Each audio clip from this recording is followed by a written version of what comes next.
Bom dia.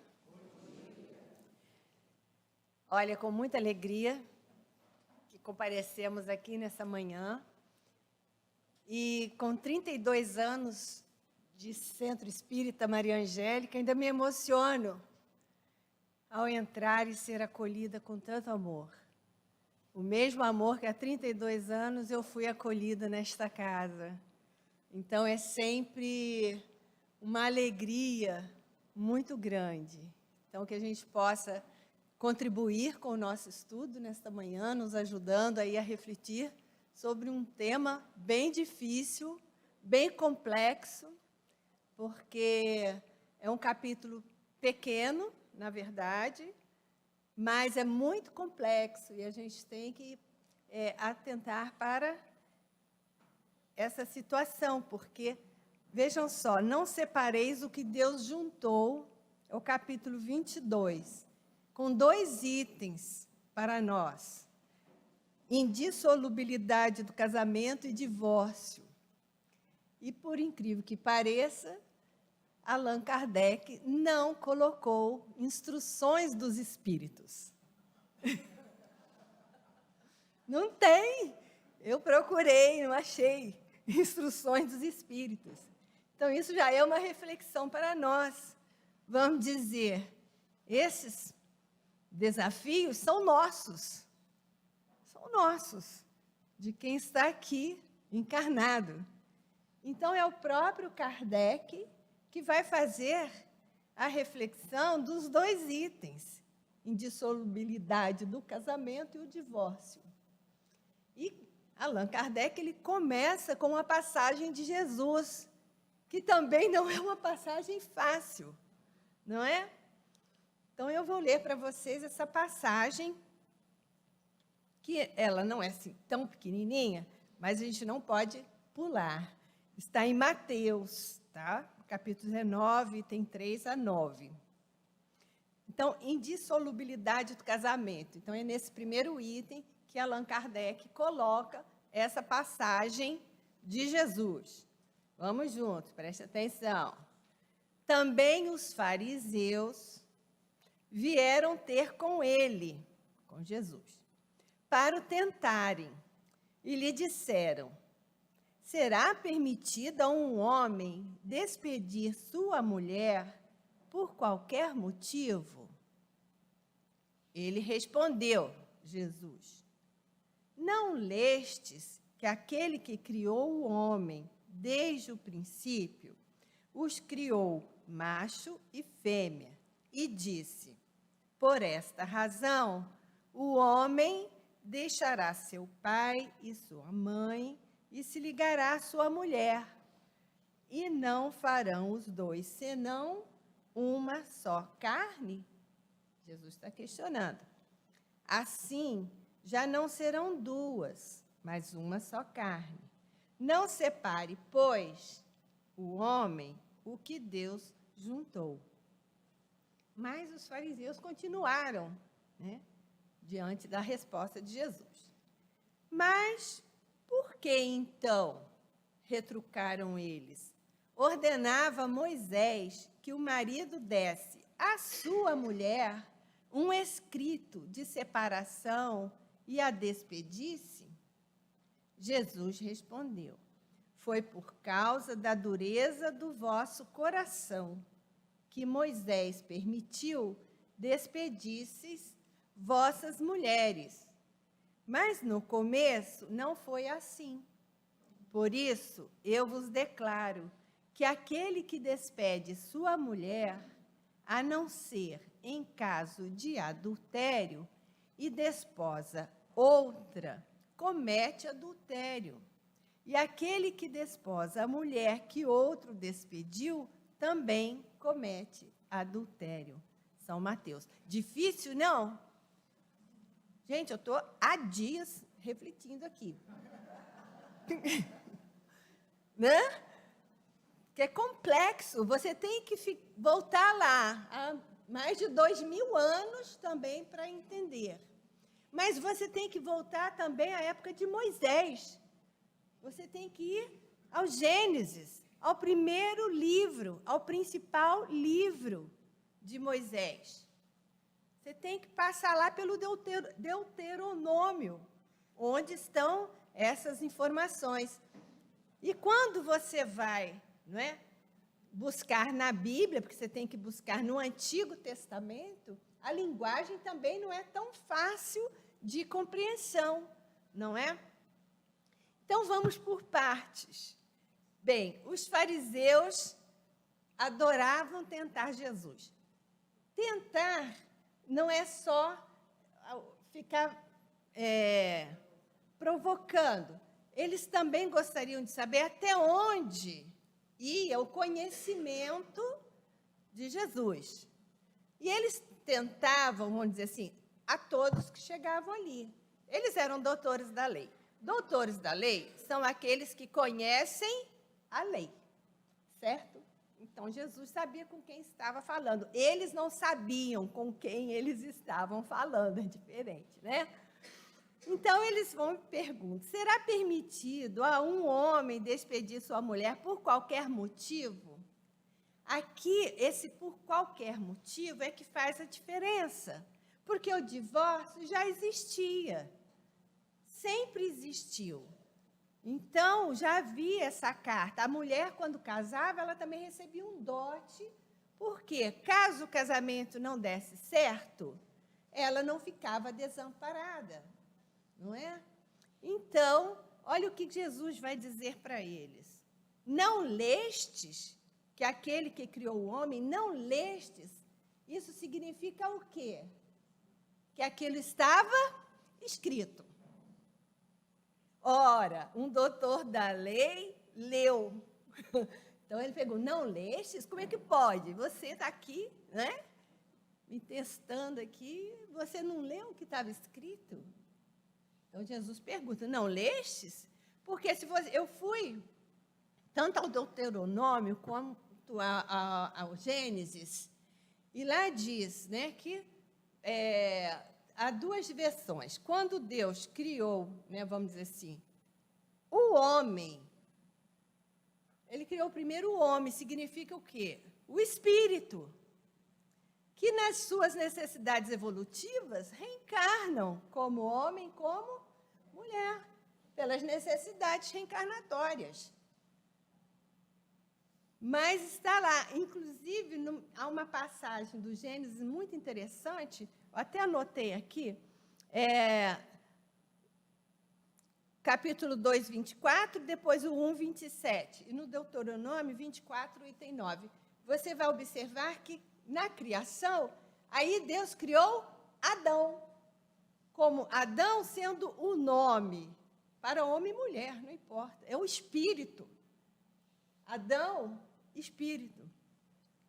Depois, a coisa foi, né, ficando ali um pouco distante do princípio, que é o que Jesus está falando. Não lestes? Vai lá no princípio, vai ver como é que era a situação, não é? Aí Jesus diz, por esta razão, o homem deixará seu pai e sua mãe e se ligará à sua mulher. Outra coisa que foi chocante para os fariseus, porque era muito difícil para um fariseu deixar o seu clã, deixar o seu pai, a sua mãe, seus irmãos, sua família, sua terrinha. Não deixava. Então, eles já tinham se afastado também desta lei de Moisés. O que acontecia? Era a mulher que tinha que deixar o seu pai, a sua mãe, a sua família e ir morar com aquele marido. No entanto, não era assim. Era o homem, né? Então, Jesus está falando para eles, né? O homem deixará seu pai, sua mãe, e se ligará à sua mulher. O que eles já não faziam, não é? Mas os fariseus estavam ali, né? Pensando, né? E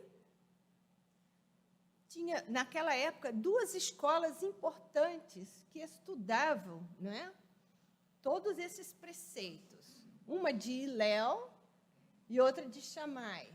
Né?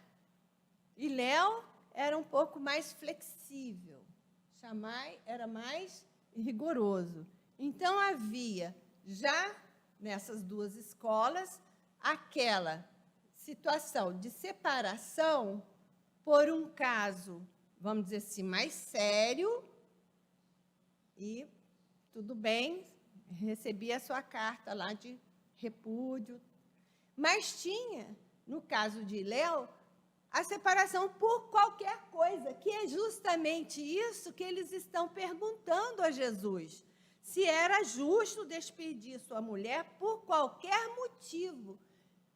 Então, poderia sim, se o homem encontrou uma mulher mais nova, mais bonita, separava. Ah, que cozinhava muito bem, a minha não cozinha nada, né?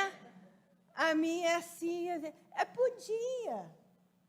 Era qualquer motivo. Então, era isso que eles estavam questionando. Então, na verdade, o que Jesus está fazendo aqui? A reflexão. Qual foi a causa? Então, não era o divórcio, o problema ali não era o divórcio, mas a causa, que motivação se tem, não é? E Jesus ainda continua, né? Porque eles vão dizer, né? Mas Moisés permitiu. Por que Moisés permitiu? Porque ainda havia até apedrejamentos, que Jesus corrigiu isso. Quando que Jesus corrigiu? Com a mulher adúltera, não é? Que os homens prontos para apedrejarem a mulher adulta, e Jesus chama a atenção, atire a primeira pedra, quem nunca pecou. E quem saiu primeiro? Os mais velhos saíram primeiro, porque eles tinham pecado bastante. Então, eles saíram primeiro. Né? Então, a gente vê, né, que Jesus vinha corrigindo. Ele vinha corrigindo, né, esses erros que Jesus pergunta, mas onde está o homem? Né, na mulher adulta, ele pergunta, mas onde está o homem? E já tinha dado no pé, que era o que acontecia, não é? Sobrava sempre para a mulher, ela era sempre a responsável. E a gente sabe que ainda não passou tudo isso, né? Infelizmente, né?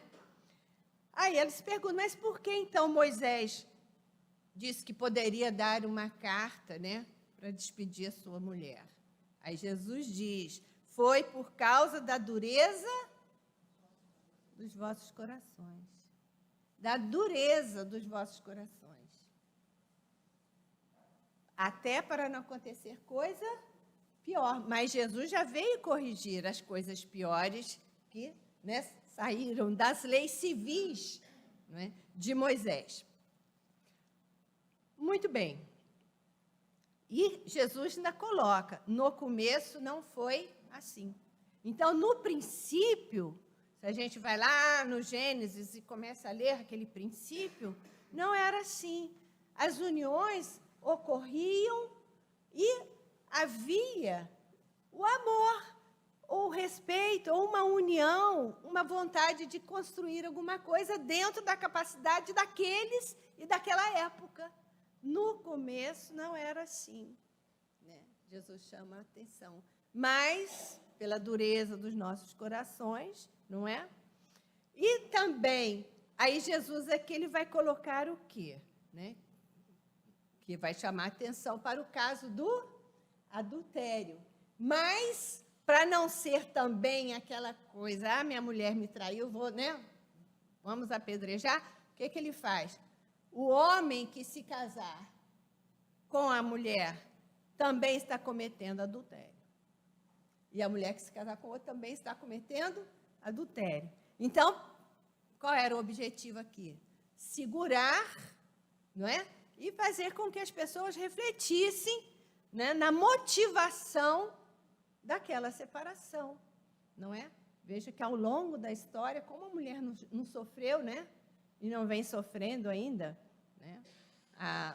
Buscando o seu espaço como filho de Deus, né? Como individualidade, como espírito. Porque quando a gente parte para a lei da reencarnação, aí a gente compreende, nós somos espíritos. Ora, numa experiência, num corpo feminino, num corpo masculino, mas nós somos espíritos, vivendo experiências que são muito importantes para nós, né, no decurso aí do nosso aprendizado, não é? E é em cima, então, desta passagem que Kardec, ele mesmo, faz as suas considerações, não é? E o que ele vai dizer? Imutável só há o que vem de Deus. Imutável, só o que vem de Deus. Tudo que é obra dos homens está sujeito à mudança. Isso, gente, é tão profundo para nós. O que é de Deus é imutável. Então, se entre, né, aquele casal existe o amor, não há separação, porque existe o amor, já está consolidado. É o caso que a gente vai estudar lá em Martins Peralva, né, os casamentos afins. Os casamentos afins, os casamentos que são transcendentes, também esses casamentos não há separação. Por quê? Porque eles têm um objetivo maior, né? Inclusive, a gente pode pensar em Allan Kardec e Amélie Boudet. Ela não está na codificação, mas ela foi o grande apoio de Allan Kardec durante toda essa construção da doutrina espírita. Casamento, né? Ou transcendentes ou afins. Quantos casamentos a gente não conhece, quantas uniões, que o amor prevalece, por quê? Porque a situação familiar é muito complexa. São resgates, né? São filhos que abraçam, né? São pessoas que chegam, que aquele casal tem que estar unido para dar conta daqueles compromissos abraçados.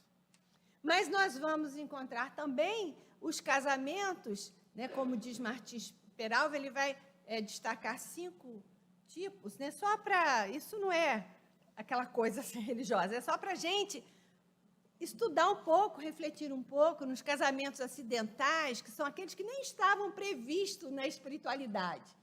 Nem havia aquela previsão, não, vou casar com ele, não. Aconteceu, então estamos reencarnados, né? Existem as atrações e acabam acontecendo muitas vezes um casamento. É acidental porque ele não estava previsto, vamos dizer assim, nas leis reencarnatórias. Pode dar certo? Pode. Por que não? É assim que surgem, não é? Os afetos, as coisas que vamos construindo, famílias. Pode não dar certo, né? Tem os casamentos sacrificiais, né? Que a gente pensa na mãe de André Luiz, um espírito elevado, não é? Que iria reencarnar, não é? Casar novamente com o seu ex-marido, que estava numa situação de muita inferioridade, sofrimento e dor, e ela ainda ia receber como filhas as 2 amantes do marido. É sacrificial, mas para ela é escolha dela. Ela tinha condições morais elevadas para aceitar a situação, abraçar como filhas, não é? As amantes do marido. Então, são os sacrificiais. Tem os casamentos provacionais, que Martins Peralva vai dizer que é a maioria de nós. A gente quer se dar bem, né? A gente casa entusiasmado, feliz, que a gente quer construir uma coisa legal, mas, às vezes, né, a gente se comprometeu lá em cima de superar os desafios. Como é provacional, significa que nós vamos passar por provas. E aí a gente pode deixar para a próxima, né? Agora está muito difícil, não estou dando conta, não, né?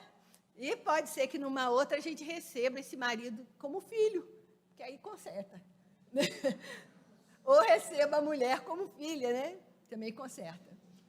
Então, a lei de Deus é lei de amor. É lei de amor, não é? Então, nós vamos observar que o que Kardec está colocando aqui, o que é do homem, muda. Muda.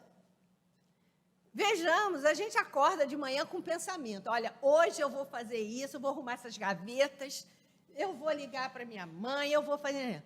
final do dia, ai, não deu para fazer nada. Mudou totalmente aquele pensamento que nós, não é? Então, não há a nossa vida aqui de encarnados na matéria é uma vida de mudanças, de impermanência. Impermanência. A gente nem sabe quanto tempo vai ficar aqui. É impermanente, né? A gente não sabe. Então, ora, uma coisa que a gente quer muito, a gente pode perder. Um familiar, emprego, herança, dinheiro, é de impermanência. Então, nós estamos aqui num mundo de expiações e provas, como diz Santo Agostinho, expiações e provas. A gente faz a coisa ficar um pouco mais branda quando a gente diz de provas e expiações, porque a gente faz ficar mais branda. Mas no Evangelho é um mundo de expiações e provas. Isso significa que a maioria de nós está espiando. Espiando. Então, essa impermanência é para a gente refletir, que é o que Allan Kardec está dizendo aqui. O que vem de Deus é permanente. Mas o que vem do homem é impermanente. Então, se nós seguimos as leis de Deus, nós estamos caminhando para algo melhor. Se nós nos afastamos da lei de Deus, nós sofremos. Por quê? Porque vamos ter dificuldade com a página bonita, essa página inicial, né? Que a gente fica guardando dos nossos companheiros raiva, mágoa, dor, né? Tristeza. Porque numa união, se ela é uma união provacional, se ainda não estamos numa união de afins, né? A gente vai passar muitas desilusões, Mas o que nós não podemos é colocar na mão do nosso companheiro a nossa felicidade. É o contrário, a gente tem que ser feliz para a nossa união ser feliz. E não deixar que o nosso companheiro tenha a obrigatoriedade de nos fazer, né, felizes, maravilhosos. Não existe isso. Né? Nós vamos ver daqui a pouco em Emmanuel, não é? Que isso não existe. Então, Allan Kardec ele vai dizer, não é, que a lei de Deus soberana, nós vamos nos aproximando dela pela nossa evolução moral. E somos exemplos. Somos exemplos, né? Então, Kardec vai dizer, a nossa lei, aqui no Brasil, por exemplo, a lei do divórcio chegou em 1977. Quase ontem. 1977. Se você olhar, ontem eu olhei no Pinga Fogo, eles perguntam, o deputado Freitas Nobre pergunta a Chico Xavier sobre o divórcio. E Chico Xavier responde que foi um avanço dentro da nossa legislação, porque a mulher ficava marcada na sociedade. Até o desquite ainda era pejorativo, ainda era uma situação ruim. Ah, era concubina, eu não sei o quê. E o Chico fala isso. Foi um avanço, porque deu também à mulher, o divórcio deu também à mulher condições de refazimento de vida sem, não é? Sem dever nada para ninguém, está lá. Legalizando situações. O homem, muitas vezes, né, saía numa situação que a sociedade não cobrava, não é? Me lembro, na cidade onde eu morava, que aconteceu uma situação dessa, o casal se separou, e eu era muito amiga da menina, da filha do casal, e né, me pediram para não sair mais com a menina. Mas não foi só meu pai que pediu, meu pai era um homem maravilhoso, e ele compreendeu depois, quando eu disse para ele que eu ia continuar amiga. porque a minha amiga também estava sofrendo com a separação, não é? E não havia divórcio, que eu me lembro, não havia divórcio. Então, meu pai compreendeu, porque minha mãe também falou com meu pai que eu ia continuar com a minha amiga, amizade. Mas ela sofreu muito, a mulher, a mãe. Começou a ser vista com maus olhos. Então, olha que situação difícil. Então, o divórcio veio trazer a dignidade também, não é? E a gente vai, né, refletir nessas coisas que Kardec vai dizer aqui, não é? Quis Deus que os seres se unissem não só pelos laços da carne, então, não só pelas atrações, pela atração física, ou por qualquer outra motivação que seja. Às vezes, é uma paixão, que você acha que é amor, mas no decorrer do dia a dia, aquela paixão diminui e o amor não apareceu. Então, Kardec vai chamar a atenção, né? Mas pelos laços da alma, né? A fim de que a afeição mútua se lhes transmitisse aos filhos, e que fossem dois e não um somente. Então, quer dizer, aquela, né, deixa de ser, né, vamos deixar de ser dois para serem um só, no amor aos filhos, na dedicação aos filhos, porque os filhos sofrem muito. Então, quando a separação é feita de uma forma harmoniosa, não é? De equilíbrio, isso é muito positivo. É muito positivo, não é? Porque, às vezes, ainda é melhor essa situação do divórcio do que, não é, um casamento onde há agressões, dificuldades, os filhos sofrem, falta de afeição, falta de amor. Isso é muito mais conflitante, não é? Então, Kardec continua. Não se leva em conta a afeição de dois seres que, por sentimentos recíprocos, se atraem um para o outro, visto que, as mais das vezes, essa afeição é rompida. Então, às vezes, é aquele rompante, não é? Em um mês já casou. Às vezes dá certo. Quem vai dizer que não? Às vezes dá certo, não é?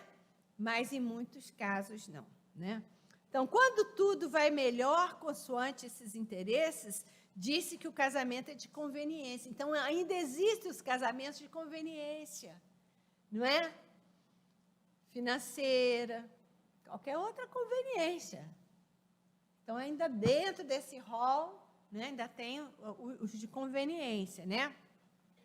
Nem a lei civil, porém, nem os compromissos que ela faz se contraiam, podem suprir a lei do amor. É a questão do amor. Não separe o que Deus juntou, é o que está unido por amor. Essas afeições já não se separam mesmo, né? Então, ao dizer Deus, não sereis senão uma só carne.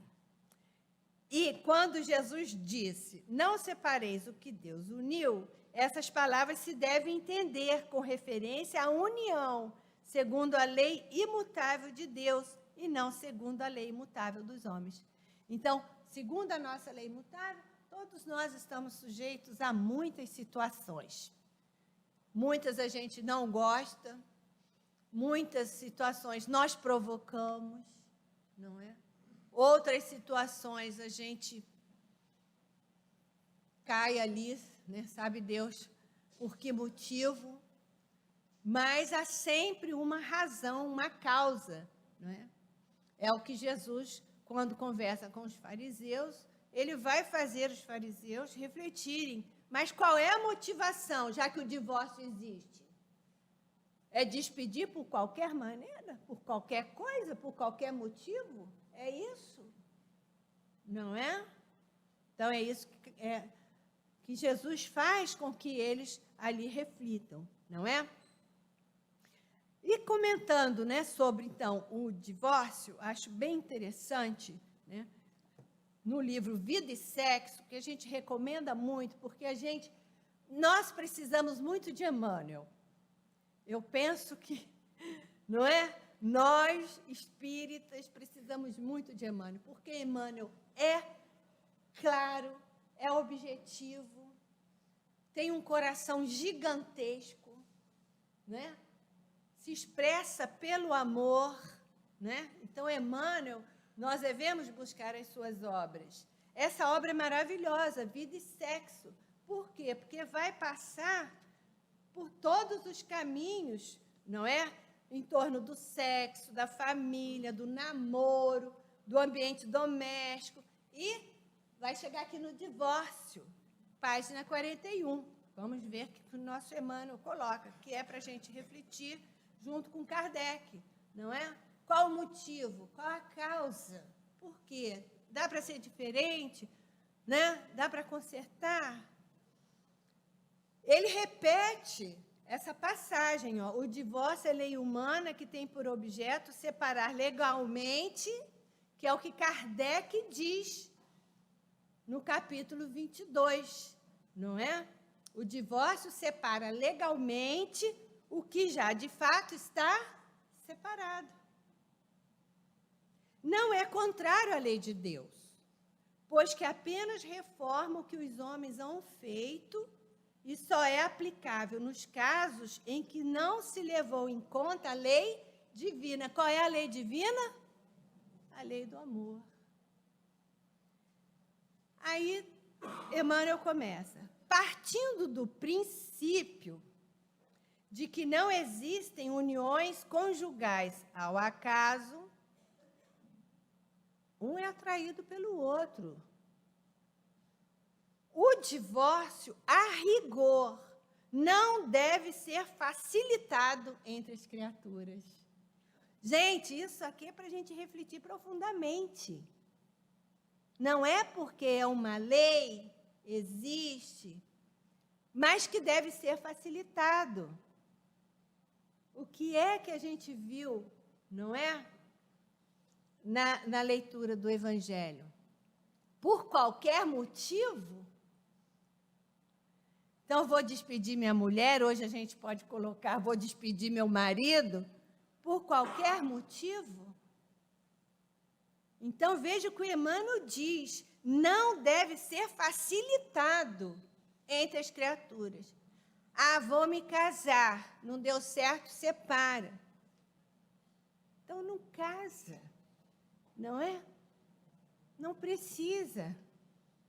Não precisa. Por quê? Porque a motivação já está, né, modificada. Não é mais a motivação do amor. Não é? É aí, nos laços matrimoniais definidos nas leis do mundo, que se operam burilamentos e reconciliações endereçadas à precisa sublimação da alma. Então, se nós nos comprometemos, não é? A gente sabe, no íntimo a gente sabe. Porque a gente não está ao léu, a gente não está perdido. Os espíritos estão nos orientando, não é? Presta atenção, não é? Fala com mais doçura. Por quê? Porque a gente vai... Ai, gente, Emmanuel fala isso. A gente vai, às vezes, entrando no dia a dia do casamento... Vai entrando, aí já começa a não tratar tão bem a esposa, começa a não tratar bem o marido. Aí a gente começa a se preocupar muito com a limpeza da casa, começa a se preocupar muito, né, com as outras coisas. Emmanuel cita vários exemplos das nossas desconstruções diárias. Então, é preciso ressignificar essa união de vez em quando. Vamos lembrar, não é? Por que nos casamos? Como foi aquele nosso encontro? Nesses encontros de casais, essas perguntas são colocadas, não é? O que nos uniu no início? Né? O que você viu em mim? O que eu vi em você? Né? E há resgate? Há resgate, sim. Há resgate, sim, né? O casamento será sempre um instituto benemérico. acolhendo no limiar, em flores de alegria e esperança, aqueles que a vida aguarda para o trabalho do seu próprio aperfeiçoamento e perpetuação. Porque os filhos, eles podem chegar por nós, mas nós podemos buscar esses filhos também. Quantos de nós não somos adotados ou não adotamos e não constituímos as nossas famílias? Mas na lei de Deus não há o acaso. São reuniões, são encontros, não é? E eu não vou ler todo porque o texto é maravilhoso, mas é um pouquinho longo, não é? Aí diz Emmanuel, óbvio que não nos é lícito estimular o divórcio, competindo-nos tão somente nesse sentido, reconfortar e reanimar os irmãos em lide. Então, reanimar, porque muitas pessoas nos procuram, parentes, amigos, filhos, buscando uma orientação. Então, primeiro a gente mostra as oportunidades reencarnatórias, mostra a importância da família, porque é preciso renunciar? Casamento é renúncia, casamento é abrir mão de muitas coisas, mas nunca abrir mão da sua individualidade. Casar, ser unido, mas continuar sendo você, sua individualidade precisa ser preservada, não é? E aí coloca aqui Emmanuel, não separeis o que Deus juntou, e não nos cabe interferir na vida de cônjuge algum. Olha aí, nós enquanto sogras, sogros, a gente, mãe, pai, sossega. E não nos cabe interferir, não é? Sossega. Não vai piorar a situação, não é? Ocorre, porém, que não nos cabe separar aqueles que a lei de Deus reuniu para determinados fins. São eles mesmos, os amigos que se enlaçaram pelos vínculos do casamento, que desejam a separação entre si. Então, se o casal chegou a um momento da separação, que o casal decida sobre isso, não é? Tocando-nos unicamente a obrigação de respeitar-lhes a livre escolha, sem ferir-lhes a decisão. Porque, às vezes, gente, quando não há esta separação, esse divórcio, as situações podem cair para crimes. Emmanuel vai dizer isso. Para situações muito graves de violência doméstica, de agressões, como muitas vezes a gente vê no noticiário, que parece que, sei lá, explodiu uma bomba, o negócio não é muito assim ostensivo, ou sempre foi, a gente não tinha notícia, agora a gente tem, não é? Então, meus irmãos, para encerrar, eu trouxe essa mensagem que ela é muito comentada, porque ela é de Gibran Khalil, Acho que muitos já conhecem. E está no livro O Profeta, É para a gente perceber que a gente pode amar, ser feliz, ter uma união longa, mas sem perder a sua essência de filho de Deus, de um espírito em busca do seu aprimoramento. Então, são colocações, perguntas. Então, Almísera falou de novo e disse, mestre, que pensais do casamento? É um poema. Ele respondeu dizendo, nasceste juntos, é o casamento, juntos ficareis para sempre. Ficareis juntos quando as asas brancas da morte dispersarem os vossos dias. Então, quando você tem um encontro de amor, amoroso, a morte não separa o corpo, mas os espíritos vão se reencontrar para sempre, não é? Sim, ficareis juntos, até na silenciosa memória de Deus. Olha que coisa. Mas que haja espaço na vossa comunhão e que os ventos do céu dancem no meio de vós. Olha isso, para que haja espaço, para que o casal respire, não é? Amai-vos um ao outro, mas não façais do amor um empecilho. Seja antes um mar vivo entre as praias das vossas almas. Enchei cada um o copo do outro, mas não bebais por um só copo. Olha que interessante, né? Partilhai o pão, mas não comais do mesmo bocado. Cantai e dançai juntos, sede alegres, mas permaneça cada um sozinho.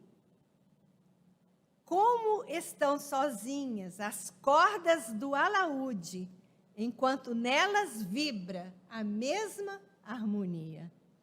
Dai os vossos corações, mas não aguardar um ao outro, porque só a mão da vida pode conter os vossos corações. Mantende-vos juntos, mas nunca demasiado próximos, porque os pilares do templo elevam-se distanciados, e o carvalho e o cipreste não crescem à sombra um do outro. Muita paz.